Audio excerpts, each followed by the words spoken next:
Hi, I'm Stanley. I'm a master tech down here at Ferrari Beverly Hills, and I'm going to take you through some of the tech on these hybrid models. All right, so the reason why you'd want to keep these things charged up, for a couple of reasons actually. If you're more of the, let's say you like to drive in electric mode, that's fun, but you're not going to be able to do that if you have no charge on your battery. The other benefit of this is actually that same e-drive that you're going to get, that same kind of horsepower, it's going to add on to the horsepower that the engine already gives you. So if you want to get the full beans of, let's say this 296, about 830 horsepower, we want to keep that battery fully charged. If we're talking about an SF90, you can get just about 1,000 horsepower out of that fully charged battery. On a fully charged battery in electric mode, so in only E, you can go about 15 miles, about 25 kilometers. That's your range. If you want to use in hybrid mode's actually gonna charge the battery as well. There's actually a charge feature that you can use. Say that you start depleting it enough, you get to about a range of 2 miles, you want to bring it back up. And once you've hit that charge button, your engine's now going to turn on. You're going to see a little arrow down there at the little charge screen. And that's how you're going to know it's getting charged. You're going to start seeing it go up over time. But the best part about that is that driving in a spirited fashion, you're going to make it come up even quicker. So kinetic energy is going to put all that charge right back in. So have some fun. That's how I would put it. All in all, keeping that hybrid battery fully charged, that's where you should be. All right, so the first step in the process, on your door, you're gonna have a little emblem of a charging cable. You're gonna hit that. That's gonna open your charge door. Then on the inside, you're gonna see this little tab that's gonna open a secondary door. That's just a cover for your actual charge port so you don't get it dirty, the dust, the water, whatever it may be, if it's getting washed or if it's out in the elements. So once you've got that open, I'm sure you're gonna have your charging cable sitting around somewhere if it's not just sitting in the hood of your car. We'll get that out.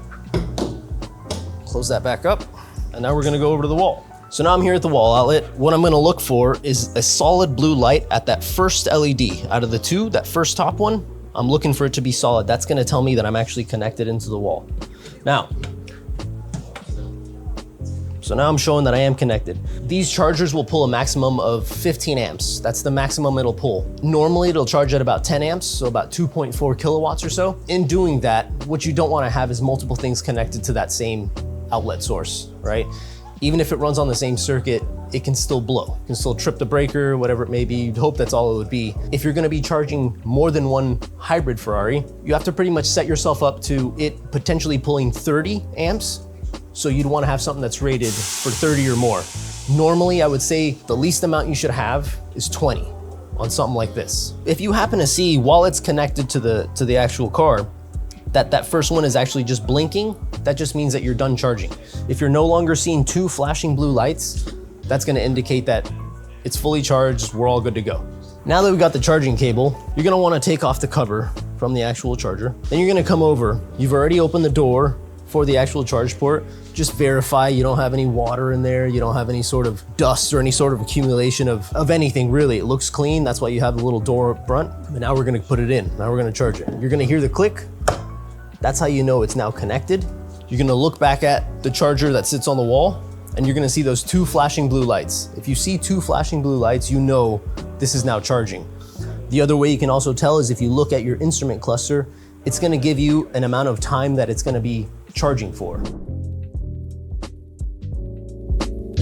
So now that everything is connected, I just wanna go over some basic troubleshooting as to whether this door might not open. That'll only happen in only one scenario where your parking brake's actually not active, and it'll give you a little message on your cluster to say, engage the parking brake. I'm gonna unplug this, I'm gonna close this door, and I'm gonna show you exactly what I mean by it not opening.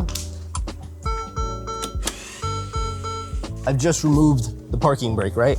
Now I'm gonna press the button to open it, but I'm not getting anywhere. Instead, I'm saying, please insert parking brake to open charging flap. You don't have to turn your car on to do this or even key on. Press on the brake pedal, press on your parking brake, you're gonna see that thing open back up, and now we're all good again. If, say, that doesn't work, your parking brake is engaged, you're gonna wanna open up the engine bay from here, right? You're gonna see the little emblem of the rear bonnet opening. We're gonna come back here. Now, on the left side, if you reach under, you're gonna find a little red tab. That little red tab's got a bit of an eyelet. You're gonna pull on that. That's gonna then open that up manually.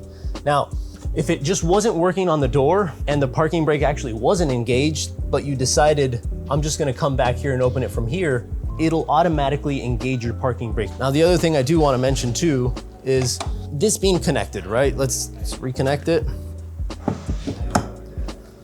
We're gonna see those two flashing blue lights over there. So if those two flashing blue lights actually turn into one light off and one orange light, either solid or flashing, that's telling you that you got high temperature on the actual charger. That charger is always getting monitored. The temperature is always getting monitored. So let's say, I don't know, maybe you're outside, you have an outlet close by, but you have it sitting kind of in the sun, it's gonna get hot. It's gonna throw you the orange light. And in that situation, I would unplug it from your wall, let it cool down. If it needs to be charged out there, maybe try to put some shade over it. And just to keep it from the direct sunlight, right? But the other thing you don't wanna do is put those on an extension. Extensions tend to really not work with this. You'll probably immediately see orange, or it'll immediately get it hot. It might not be right away. It might still show you the two blue lights. 10 minutes down the line, you're seeing an orange light. Yeah, you don't wanna do that. So that's the other thing. Aside from the orange, if you happen to see a solid red light, just one red light, one of the LEDs is off and you got one solid, what I would do is disconnect it from the vehicle, disconnect it from your wall outlet, and try a different circuit in your home, garage, whatever it may be. Don't do it on the same one, because it could be detecting a short circuit in your actual system. And if you go to a different one, that doesn't happen and it's all good. We come back, we connect it, blue lights are on, flashing too, we're good. So you know that that other connection was actually compromised in some way. Anytime it shows you two red lights, whether one's solid, one's flashing, they're both flashing, that's when you're gonna wanna come here. You're gonna wanna let us know this is what happened, because now it's either detecting something wrong in the architecture of the charging system, or something's happened with the maintainer and it's just not operating as it's supposed to. All this should be pretty self-explanatory, but if you ever run into any issues, you can always refer back to the charging device user manual that comes with your warranty books. But if you ever have any questions, feel free to contact us.